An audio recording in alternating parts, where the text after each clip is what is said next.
cant, reverse curve, transitions, virtual transitions, rates of change of cant.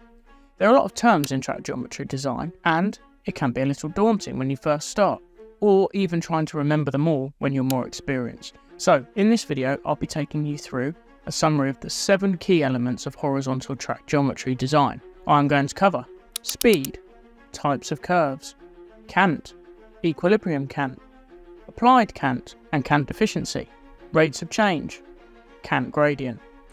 If you find this summary useful and want more detail on the elements covered in this video, you definitely need to sign up to my Horizontal Track Geometry Basics email course.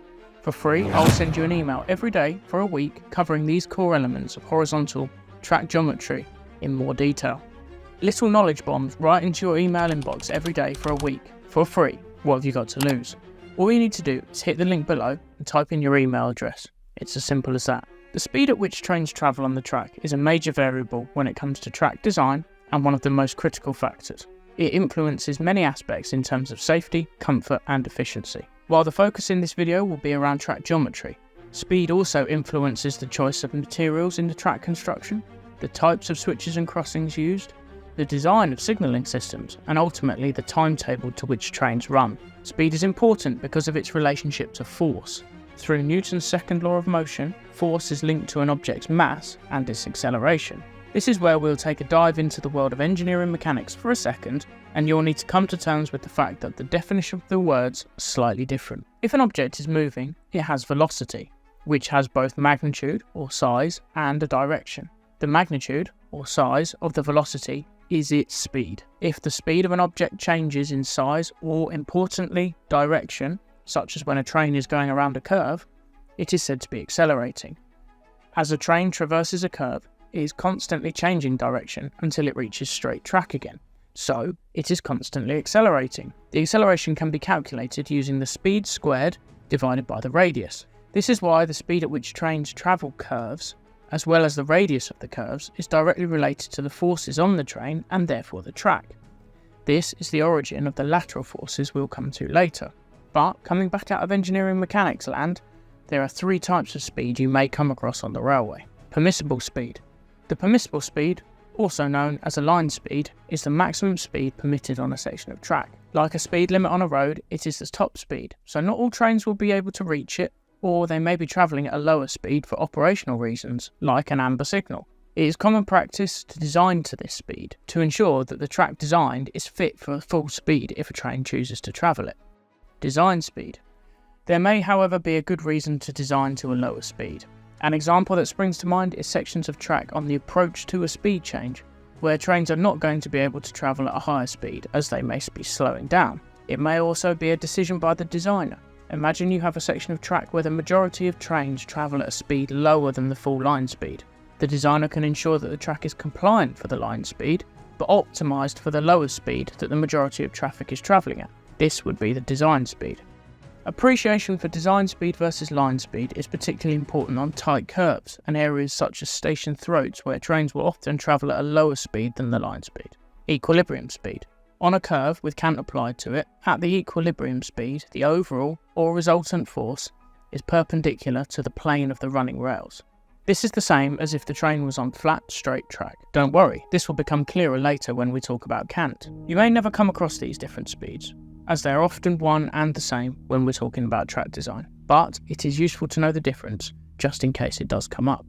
Curves. We've mentioned curves a little already, so let's look at them next. Railway track alignments consist of straights joined by curves, but not all curves are the same. The simplest curve is the circular curve, which is a curve of a constant radius. When in track, they'll normally have a constant cant throughout their length. Next, it gets more interesting. We have the transition curve. The transition curve has constantly varying radius.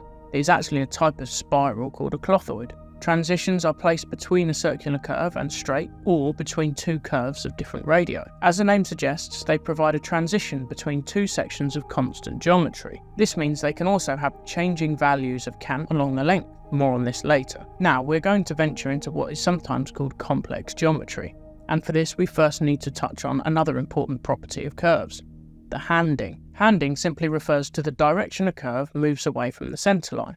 Imagine standing on a sleeper between the rails. If the curve ahead of you turns away to the left, left-handed curve. If it moves away to the right, right-handed curve. Turn around and it's the opposite. It is exactly the same convention we use to describe bends in the road. It is common to have two curves of different radii next to each other in the track, joined in the centre by a transition. If both curves are of the same hand, this is known as a compound curve. If they are opposite handing, then it's known as a reverse curve. Excuse my drawing of the transitions, it's harder than you think. Cant. One of the most fundamental components of designing curves in a track is cant. Also known as super elevation or cross level, cant is the difference in height between the two rails taken at the centre of the rail heads. Cant can either be positive or negative. It is considered to be positive when the outer rail on a curve is elevated above the inner rail. This is the normal layout that you should expect to see. As you're likely thinking, negative cant is the opposite to this, with the inner rail on the curve being raised above the outer rail. It is rare to find negative cant, with the only place it is found routinely is in a contraflecture switches with cant applied. In this layout, both routes have a different handing, but the track can only be canted for one route due to the bearers, normally the predominant route. Therefore, the other route will have a negative cant value. Equilibrium cant. As we touched on earlier, trains traversing or going around curves are subjected to lateral forces. This moves the train, normally towards the outside of the curve. Counteracting this outward movement is why a track is canted. The equilibrium cant is the value of cant on a curve at a certain speed at which the overall or resultant force acting on the train acts perpendicular to the track. This means all the force is perfectly balanced between the two rails. But importantly, an equilibrium cant value is only valid for a specific curve radius at a specific speed. We can see this if we look at the equation used to calculate it. If either V or R were to change, so would the equilibrium cant value. This is why designing curves when trains travel at vastly different speeds is tricky. What is perfect for the fast train is less than ideal for the slower train. Applied cant and cant deficiency. The applied cant is the value of cant applied to a curve and is normally less than the equilibrium cant. But why? By applying an amount of cant less than the equilibrium cant, the overall or resultant force will push the train towards the high rail. This improves the ride quality for passengers as well as reducing the propagation of RCF and for other various reasons. If the equilibrium cant was applied, the train would be finely balanced between the two rails. This is all well and good on paper, but in the real world, any slight or small issue with the track would throw the train off balance. This could start it hunting, where it then moves from side to side trying to find the equilibrium again. Not ideal or comfortable at all. By having the resultant force slightly outward, after encountering any issues, the train would always be pushed outwards again to that high rail. The difference between the equilibrium cant and the applied cant is known as the cant deficiency. It is simply calculated by taking the applied cant away from the equilibrium cant. Rates of change. Remember back to earlier when we were looking at the types of curves and we had the transition curves that are placed between the sections of constant geometry?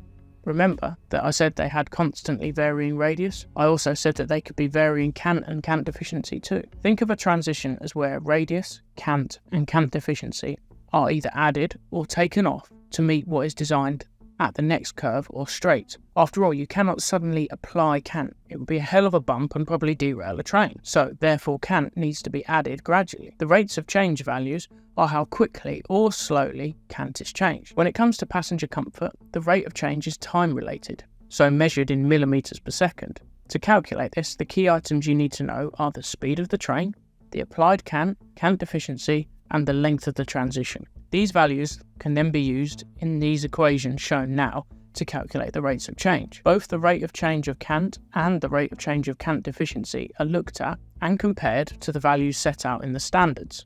Given that cant must be applied uniformly across the transition length is the key variable designers will look to tweak if the values are not coming out quite right.